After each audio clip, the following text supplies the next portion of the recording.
الحمد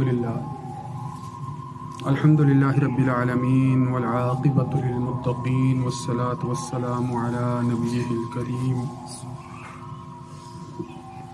اما بعد فاعوذ باللہ من الشیطان الرجیم بسم اللہ الرحمن الرحیم وقالوا ما هي إلا حياتنا الدنيا نموت ونحيا وما يهلكنا إلا الدهر وقال النبي صلى الله عليه وآله وسلم تفكروا في خلق الله ولا تفكروا في الله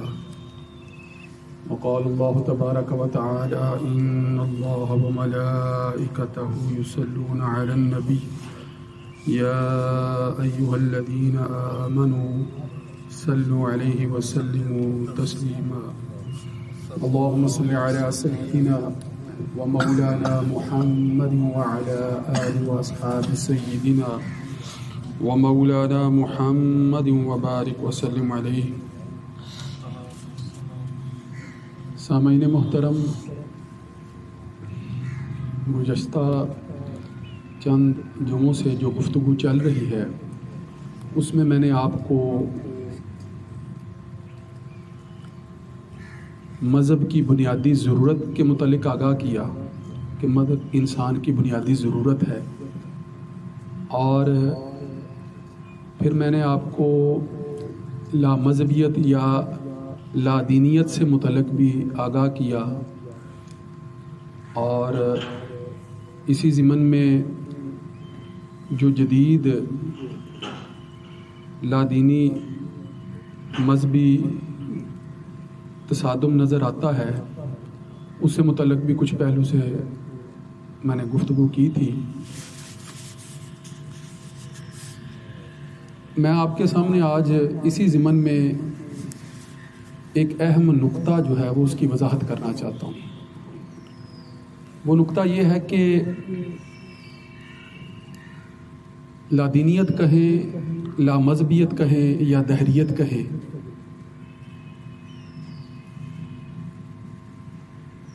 جدید دور کے اندر، موجودہ زمانے کے اندر، جدید حالات کے اندر، چونکہ پوری دنیا کی ایک غالب اکثریت انہی نظریات کے تحت جو نظام ہیں، چاہے وہ سیاسی نظام ہوں، چاہے وہ معاشی نظام ہوں یا معاشرتی نظام ہوں، دنیا کی ایک بڑی اکثریت انہی نظریات کی پیدا کردہ فکر اور سوچ کے تحت جو نظام وضع کیے گئے ہیں ان کے مطابق چلائی جا رہی ہے. لہٰذا جدید دنیا میں ہم جہاں جدید سائنسی ترقی دیکھتے ہیں وہاں پھر ہمیں اس ترقی کے ساتھ ساتھ شدت پسندی اور انتہا پسندی بھی عروج پر نظر آتی ہے. مطلب ترقی عروج پر ہے، یعنی انسان جو ہے وہ مریخ کو فتح کرنے یا سر کرنے یا مریخ پر کالونیاں بنانے کی سوچ رہا ہے. سائنسی ترقی تو ہے، اس میں کوئی شک نہیں، اور سائنسی انکشافات اور ایجادات کی وجہ سے ہم نے اپنے لیے بے شمار سہولیات بھی پیدا کر لی ہیں. ہم جو سہولیات آج انجوائے کر رہے ہیں یا جن سہولیات کے ساتھ ہم آج روزمرہ کی زندگی گزار رہے ہیں، ماضی کے بڑے بڑے بادشاہ بھی ان سہولیات کا تصور نہیں کر سکتے تھے. ایسی سہولیات کے ساتھ زندگیاں گزار رہے ہیں. زبردست قسم کی گاڑیاں ہیں، ہوائی جہاز ہیں، جدید رسل و رسائل کے وسائل ہیں، موبائل انٹرنیٹ ٹیکنالوجی ہے، سوشل میڈیا ہے. ماضی میں بڑے سے بڑے بادشاہ بھی ان سہولیات کا تصور بھی نہیں کر سکتے تھے، مگر آج ہر انسان تھوڑے سے وسائل کے ساتھ یا تھوڑی سی سروسز دے کر یا تھوڑی سی اپنی جو ہے وہ انکم کا لیول بہتر کر کے بہتر سے بہتر سہولیات کو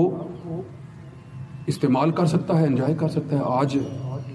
آج جو ہے وہ جدید سائنسی ترقی کی وجہ سے یہ تو ہوا ہے. اس لیے سائنسی ترقی یا سائنسی انکشافات کا انکار نہ تو کیا جا سکتا ہے اور نہ ہی بنیادی حیثیت سے مذہب اس کی حیثیت کا انکار کرتا ہے. یہ بات بھی اپنے ذہن میں رکھیے گا. مگر ان سہولیات کے میسر آ جانے کی وجہ سے، سائنسی انکشافات کی وجہ سے فلاسفہ کے ذہنوں پر جو جدید انکشافات کا غلبہ ہوا، وہ غلبہ ایسا غلبہ تھا کہ اس نے مذہبی جو تصورات تھے ان کو بھی کمزور کرنا شروع کر دیا اور کسی حد تک ختم کرنا شروع کر دیا، اور بالآخر جو ہے وہ مذہب کے خاتمے یا مذہب کو ذاتی زندگی تک محدود کرنے کے تصور تک وہ لے آیا. یہ بات بڑی اہم ہے. مثلا جب محاذرائی قائم ہوئی اہل کلیسا اور اہل مذہب کے درمیان، جس کا ذکر میں پچھلی گفتگو میں کر چکا ہوں، جو محاذرائی قائم ہوئی، اس محاذرائی کے نتیجے میں اہل کلیسا جو مذہب سے وابستہ تھے اور مذہبی بنیادوں پر حکمرانی کر رہے تھے، یورپین مغربین علاقے بالخصوص اس میں جو ہے وہ شامل تھے، کہ جہاں کی اہل کلیسا کی حکومت کو بہت بڑا چیلنج دیا جدید ترقی یافتہ طبقے کے فلاسفہ نے اور سائنسدانوں نے، اور جس کے نتیجے میں انہوں نے پہلے ابتدا میں بڑی سزائیں بھی بھگتی، مگر بالآخر جو ہے وہ اپنے نظریات کو نافذ کرنے میں، قائم کرنے میں، ان کو بالادست کرنے میں کامیاب ہوئے. پھر سائنسی اور فلاسفہ کے طبقے کو جو ہے وہ حکمرانی ملنا شروع ہو گئی، وہ غالب آنا شروع ہو گئے، اور پھر اس کے نتیجے میں جدید جمہوری یا سرمایہ دارانہ نظام یا اشتراکی نظام جو ہے وہ غالب حیثیت سے پوری دنیا پر نافذ ہونا شروع ہو گیا. اس دوران ہوا کیا کہ جس فکر کے تحت انہوں ترقی حاصل کی تھی، وہ سمجھے کہ مذہب جو ہے وہ اس کی مخالفت کرتی ہے، لہذا مذہب کی مخالفت میں وہ مذہب کی اس قدر جو ہے وہ تنقید کرنا شروع ہو گئے، اس قدر رد کرنا شروع ہو گئے کہ بالکل یا مذہب کا انکار ہی کر بیٹھے، یا پھر یہ کہنے لگے کہ مذہب جو ہے وہ انسان کی ذاتی زندگی تک محدود رہنا چاہیے، اس کو سیاسی زندگی میں، معاشی یا معاشرتی زندگی میں مداخلت کا حق نہیں ہونا چاہیے. یہ ان کی ساری فکر اور سوچ کا لب لباب تھا. اور اسی لیے میں یہ کہتا ہوں کہ اس کے پس منظر میں جو نظریات کار فرما تھے وہ لادینیت کے نظریات تھے، وہ لامذہبیت کے نظریات تھے، وہ دہریت کے نظریات تھے. اور یہاں یہ ذہن میں رکھیے گا کہ دہریت جو ہے وہ خدا کے انکار سے شروع ہوتی ہے، خدا کے، جس کو الحاد کہتے ہیں، ملحد جو خدا کا انکار کرنے والا ہوتا ہے. دہریت یہ پھر سوچ جو ہے وہ لبرلزم کی طرف لے کر جاتی ہے انسان کو. لبرلزم کی سوچ جو ہے وہ سیکولرزم کی طرف لے کر جاتی ہے، اور پھر نتیجتاً لا مذہبیت عمومی طور پر معاشرے میں پھیل جاتی ہے. یہ ایک تسلسل ہے، یہ 3 درجے ہیں آپ کہہ لیں اس کے، کہ الحاد، لبرلزم جو ایک تصور ہے اس کی طرف لے کر جانے والی ہے، لبرلزم جو ہے وہ سیکولرزم کی طرف لے کر جانے والا ہے، اور سیکولرزم پھر جو ہے وہ مکمل طور پر لا مذہبیت یا دہریت یا لادینیت کے نظریات کو ذہنوں میں راسخ کرنے والا بن جاتا ہے. اب آپ نے ذرا غور کرنا ہے کہ جتنے بھی ملحدین ہیں جو خدا کا انکار کرتے ہیں یا لامذہبی سوچ کو پروان چڑھانے کے لیے جو ہے وہ اپنے افکار کو پھیلا رہے ہوتے ہیں، وہ کیا کہہ رہے ہوتے ہیں کہ جو کچھ ہے یہ دنیا کی زندگی ہے، جو کچھ ہے یہ دنیا کی زندگی ہے، زمانے ہی نے ہمیں پیدا کیا ہے اور زمانہ گزرنے کے ساتھ ہی ہم ختم ہو جاتے ہیں، جو کچھ ہے یہ دہر ہی ہے، یہ زمانہ ہی ہے. اسی لیے تو ان کو دہریہ کہتے ہیں. اب یہاں پر بہت سے مغربی فلاسفہ جو 16ویں 17ویں عیسوی تک اپنے نظریات کو کافی جو ہے وہ پھیلا چکے تھے، پھر 18ویں عیسوی میں جو ہے ان کا غلبہ بھی جو ہے وہ ہمیں نظر آتا ہے. ان کا نقطہ جو ہے وہ یہی ہے کہ ہر چیز کو جب آپ کہتے ہیں بنانے والا کوئی نہ کوئی ہے، ہر چیز کو پیدا کرنے والا کوئی نہ کوئی ہے، سوال ذرا دیکھیے وہ کیسا قائم کرتے ہیں. وہ کیا سوال قائم کرتے ہیں کہ ہر چیز کو جب کوئی نہ کوئی بنانے والا ہے تو پھر آپ کے تصور کے مطابق اس کائنات کو اگر پیدا کرنے والا خدا ہے یا اللہ کی ذات ہے تو وہ ایک عجیب سا سوال قائم کرتے ہیں کہ پھر اللہ کو پیدا کرنے یا بنانے والا کون ہے؟ غور کرنا اس سوال پر کہ جب ہر چیز کا کوئی نہ کوئی پیدا کرنے والا ہے، اس کے بالکل متوازی وہ جو تصور دیتے ہیں وہ بھی بڑا دلچسپ ہے کہ وہ کہتے ہیں کہ ہر چیز کی ابتدا مادے سے ہوئی ہے، ہر چیز کی ابتدا مادے سے ہوئی ہے، تو چھوٹے سے چھوٹا ذرہ بھی مادے کا ہی ذرہ ہے، تو مادے ہی کی شکلیں تبدیل ہو کر مختلف حیوانات، مختلف جانوروں، مختلف اشیاء میں تبدیل ہو کر جو ہے وہ سامنے آتی ہیں۔ بیسیکلی تو وہ مادہ ہی ہے، مادے کی کوئی نہ کوئی شکل ہے۔ تو وہ کہتے ہیں کہ جو زمانے کے قائل ہیں، جو دہریے ہیں، وہ کہتے ہیں ہر چیز تو مادے سے پیدا ہوئی ہے۔ یہ تصور غلط ہے کہ مادے کے علاوہ کوئی اور اس کے پس منظر میں طاقت ہے جو اس کائنات کی مخلوقات کو پیدا کرنے والی ہے۔ یہ تصور وہ غلط ثابت کرنے کی کوشش کرتے ہیں۔ اور مادے سے اشیاء کیسے بنتی ہیں، اس ضمن میں وہ تصور جو میں پہلے تفصیل سے بیان کر چکا ہوں کہ جو نظریہ ارتقاء ہے، جس میں وہ توحید کو بھی ارتقائی طور پر ثابت کرنے کی کوشش کرتے ہیں، اور کائنات کی ہر چیز، ہر مادے، ہر جسم، ہر جاندار کو وہ کہتے ہیں کہ یہ مادے کی ارتقائی شکلیں ہیں، کہ پہلے جو ہے وہ مادہ جو ہے وہ عام سادہ سی شکل میں یا پانی کی شکل میں ہے، پانی سے وہ مچھلی یا مینڈک بن گیا ہے، مینڈک سے جو ہے وہ پھر جو ہے وہ آہستہ آہستہ جو ہے بندر تک پہنچا، اور بندر سے جو ہے وہ انسان تک صدیوں کا سفر طے کر جو نظریہ ارتقاء ہے، ارتقائی تصورات جو آپ کئی کتابوں میں پڑھتے ہیں، وہ کہتے ہیں کہ یہ جو مختلف اشیاء بنی ہیں یہ تو اس ارتقاء کا نتیجہ ہے، مادے کی ارتقائی شکلیں ہیں، اس کے پس منظر میں جو ہے وہ کوئی الہی یا کوئی ما بعد الطبی قوت موجود نہیں ہے، کوئی ایسی قوت نہیں۔ لہذا ارتقائی طور پر جب اس کو ثابت کر لیا تو پھر وہ مذہب کو بھی ارتقائی طور پر ثابت کر رہے ہوتے ہیں اور توحید کے نظریے کو بیان کر رہے ہوتے ہیں۔ لہذا ان کا اس پس منظر میں یہ سوال کہ اگر اہل مذہب یہ کہتے ہیں کہ ہر چیز خدا نے پیدا کی ہے، تو وہ کہتے ہیں کہ ہر چیز کا کوئی نہ کوئی نقطہ آغاز تو ہوتا ہی ہے، پھر وہ نقطہ آغاز کیا ہے؟ خدا کو کس نے پیدا کیا، وہ کیسے پیدا ہوا، وہ کیسے وجود میں آیا؟ خدا کے وجود کو ثابت کرنے کا یہ بنیادی سوال وہ قائم کرتے ہیں۔ اس سوال کا جواب جو ہے وہ بڑا سادہ، آسان اور واضح ہے، مگر یہ ہے کہ یہ سوال جو ہے وہ اس سوال کا جواب جو ہے وہ اہل مذہب ہی کی بصیرت اس کو صحیح معنوں میں سمجھتی ہے۔ جو اہل مذہب نہیں ہیں، جو انکار مذہب پر بضد ہیں، وہ پھر بھی اس پر قائل ہوتے نہیں ہیں۔ کیونکہ ان کی فطرت میں انکار کا وہ ایک مادہ ہے جس کی وجہ سے وہ انکار ہی کریں گے، وہ مانیں گے نہیں۔ مگر اس کا سوال یا اس کا جواب کوئی اتنا پیچیدہ نہیں ہے کہ عام فہم نہ ہو یا عام لوگوں کو سمجھ میں نہ آ سکے۔ تو آخر میں یہی بات آپ کے سامنے رکھوں گا کہ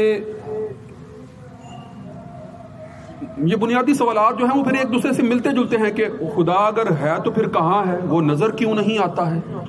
خدا کی ذات جو ہے وہ کدھر موجود ہے، اس کا نقطہ آغاز کیا ہے، کیسے وہ سامنے آ سکتا ہے، یا ہم اس کو محسوس کیسے کر سکتے ہیں۔ یہ سارے ایک دوسرے کے ساتھ جڑے ہوئے سوالات ہیں۔ اب ذرا غور کیجئے گا، خدا کی ذات پر غور و فکر کرنے کی اسلام بھی اجازت نہیں دیتا ہے، یہ ذہن میں رکھیے گا بات، کہ خدا کی حقیقت کیا ہے۔ خدا کی حقیقت یعنی اللہ کی ذات کیسی ذات ہے؟ اگر تو اس کی حقیقت انسان کی ناقص عقل میں آ جائے تو وہ پھر ما بعد الطبی حقیقت کیسے رہے گی؟ وہ تو پھر محدود حقیقت ہو جائے گی نا، جس کو انسان کے ذہن نے اپنے احاطے کے اندر لے آیا انسان۔ مثلا ایک ایسی حقیقت الہ کیا ہے؟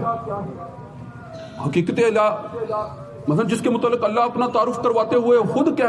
خود فرما رہا ہے کہ اللہ لا الہ الا هو الحی القیوم لا تأخذہ سنۃ ولا نوم لہ ما فی السماوات و ما فی الارض۔ وہ اپنا تعارف بھی اسی انداز میں کروا رہا ہے کہ جو باتیں ہمیں ہمارے ادراک میں آتی ہیں، یعنی زمین و آسمان کی خلقت کی طرف، وہ کہتے ہیں کہ حدیث کے یہ الفاظ ہیں میں نے آپ کے سامنے کہ تفکروا فی خلق اللہ ولا تفکروا فی اللہ، اللہ کی ذات میں غور و فکر نہ کرو، اس کی حقیقت کو، اس کی گناہ کو تم نہیں پہچان پاؤ گے۔ اگر اس کی ذات کے متعلق جو ہے وہ کچھ جاننا چاہتے ہو تو پھر اس کی مخلوقات میں غور و فکر کرو، کائنات کے اندر غور و فکر کرو، آفاق و انفس کے اندر غور و فکر کرو۔ زمین و آسمان کائنات کی جتنی بھی تخلیقات ہیں ان کے اندر جو نظم قائم ہے، ان کے اندر جو پوری جو ہے وہ ایک تنظیم جو نظر آتی ہے، ان کے اندر جو ہے وہ پوری ایک تخلیق کی جو ہے وہ ترتیب جو نظر آتی ہے، جسے سائنسدان سائنٹیفکلی بھی ثابت کر رہے ہوتے ہیں، ان پر غور و فکر کرو گے تو جان جاؤ گے کہ جب یہ بے شمار اشیاء خود بخود وجود میں نہیں آ سکتی تو یقیناً ان کا کوئی سانے جب موجود ہے تو وہی اللہ کی ذات ہے۔ اب وہ حقیقت میں خود کیسی ذات ہے، اس پر غور و فکر کرو گے تو یہ تمہارے دماغ کے، تمہارے عقل و ذہن کے احاطے میں آنے والی بات ہی نہیں ہے۔ جب اپنے عقل و ذہن میں کے احاطے میں آنے والی بات پر غور و فکر کرو گے تو وہ پھر گمراہی کی طرف چلی جائے گی بات، وہ تمہیں اس سطح پر لے جائے گی جس میں پھر جو ہے وہ جس چیز کو تم دیکھ نہیں سکتے، جس کو محسوس نہیں کر سکتے، اس کا انکار کر بیٹھنے تک لے جائے گی۔ اب یہاں پر یہ سوال قائم ہو جاتا ہے کہ جو چیز نظر نہیں آتی یا جو ہے وہ احساس میں نہیں آتی ہے، جس کو چھو نہیں سکتے، کیا حقیقت میں اس کا وجود ہی نہیں ہوتا؟ تو اس پر جو ہے وہ پھر فلاسفہ خود بھی بڑا واضح جواب دیتے ہیں کہ یہ ضروری نہیں ہے کہ ایک شے نظر نہ آئے اور وہ موجود بھی نہ ہو۔ آج سے ہزاروں سال پہلے کیا یہ سوشل میڈیا کی انٹرنیٹ ٹیکنالوجی اور موبائل ٹیکنالوجی اس کا تصور بھی کیا جا سکتا تھا؟ آج سے 500 سال پہلے کے انسان سے پوچھے نا، آج سے 500 سال پہلے کے انسان سے پوچھے کہ بھئی ایک ہی لمحے میں جو ہے وہ پوری دنیا تک جو ہے وہ اپنے پیغام کو جو ہے وہ ہر انسان تک پہنچایا جا سکتا ہے، وہ تو یہی کہے گا کہ یہ کیسی ناممکن بات کر رہے ہیں، یہ تو نہیں ہو سکتا۔ مگر آج کا انسان کیا اس بات کا انکار کر سکتا ہے جب وہ موبائل اور انٹرنیٹ ٹیکنالوجی کو دیکھ کر یہ انکار کر سکتا؟ تو یہ ضروری نہیں ہے کہ جو چیز نظر نہیں آ رہی اس کا وجود ہی نہیں ہے۔ یقیناً جو ہے وہ اللہ کی ذات جو ہے وہ ہمارے حواس کے احاطہ سے ماورا اور بالا ذات ہے، اس کا نظر نہ آنا اس کے عدم وجود پر دلیل نہیں ہے۔ وآخر دعوانا الحمدللہ رب العالمین۔ سنت ادا فرمائیں۔